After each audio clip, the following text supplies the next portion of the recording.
What is up everyone? Welcome back to our channel. For today's video, I'll be showing you how to fix controller not working on the Lies of P game. Let's start by launching the Steam app on your computer.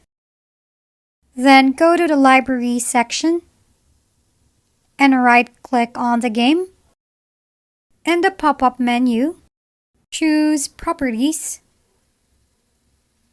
Then in here, click on the controller.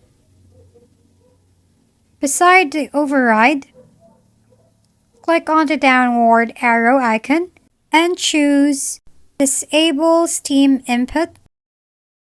Wait for at least 10 seconds and once again, then choose Enable Steam Input.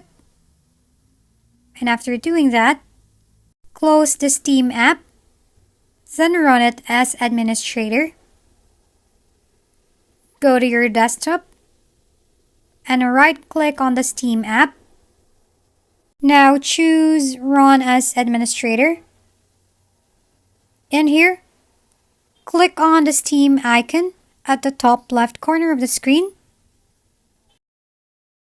Then choose Settings. Look for the controller and click on it. Under the external gamepad settings, toggle on the button beside Enable Steam Input for Xbox controllers if you are using an Xbox. If you found this video helpful, please like and subscribe. If you have any questions, drop them below and we'll see you on the next video.